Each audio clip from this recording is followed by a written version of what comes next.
What up, though? Roddy Rod, big business. Okay, we all know by now about Zack Snyder and what happened to his daughter. Actually, I was going to do a video about this yesterday, but I just fell asleep. Like, I'm old, y'all don't understand.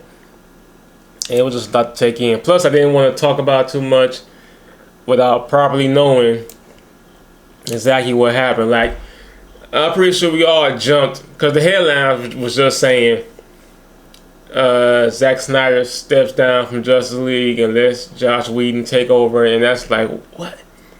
Like, the director and writer of the Avengers is taking over for Justice League. That's all the headlines were telling us. And then you go into more into the story, and you see, oh, okay, this is not a good thing. Like, you don't wish that on somebody. Like, and at first I was wondering, like, cause they said it happened in March. His daughter committed suicide in March. So I'm like, has he still been working for the last 2 months? Even though, like, that's crazy.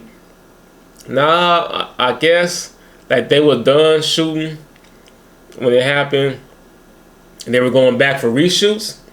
And Joss Whedon was already on board to help write and maybe even direct some of the reshoots. But now that he said, I'm not ready. Like, I know it's been 2 months, whatever, but still not ready. So I guess Joss Whedon is just going to handle the reshoots. And the directing. Actually, let me see. I've read a couple articles. 20 years old, man. God dang. Let me see. It says, after screening a rough cut of Justice League to fellow filmmakers and friends, Snyder wanted to add additional scenes. So he brought Whedon on board to write them.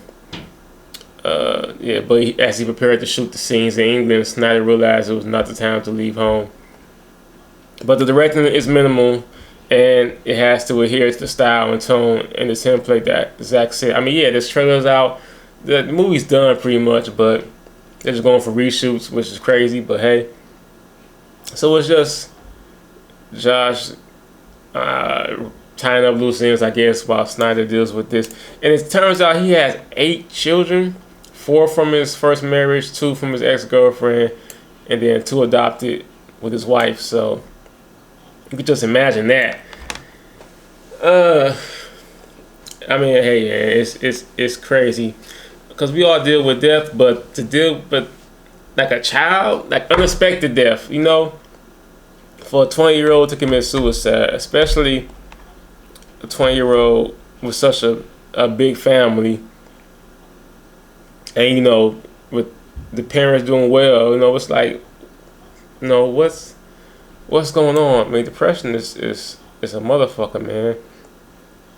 I know, especially with that big family, because now you have the other 7 children that you kind of have to help them through it and pay more attention to them, because it's like, I think Deborah, she was saying, hold on, let me get this right. The child name was Autumn too.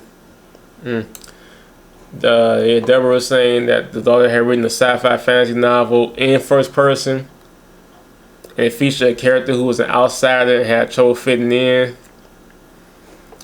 Like, like you see stuff like that, and kids go through things, man. Like, I did it as a child. They think the world's against them. It's just what kids do. They grow out of it. You never expect them to do, shit like that, So I know now they have to sit there, all their children down, make sure that they all understand that it's gonna be okay. Like, whatever you're going through, it's not that. It's suicide, man. And I don't know.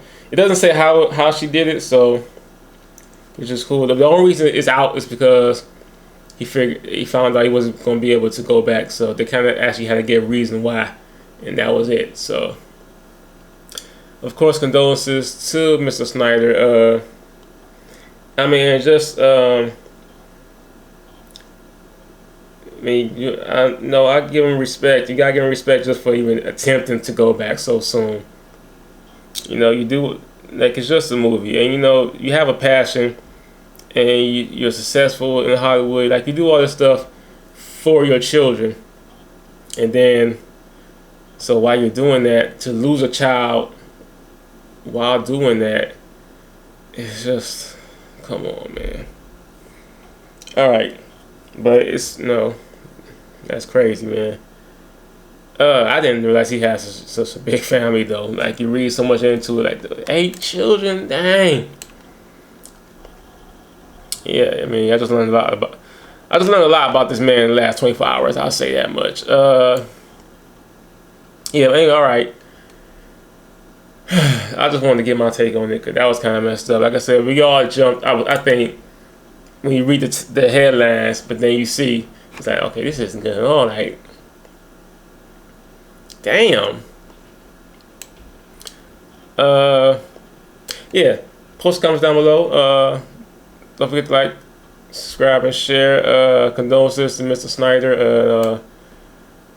I hope he gets through this, and his family is something that's going to have a lasting image. Like I said, I can't imagine. I've had grandparents and aunts and uncles, of course, pass away, but for the most part, you knew it was coming. They're in the hospital, unexpected, like out of nowhere. A 20-year-old, like, it's devastating. All right. I guess I get into some other news too. Matter of fact, I want to talk about the whole Venom and Tom Hardy thing. So, big business. I holla.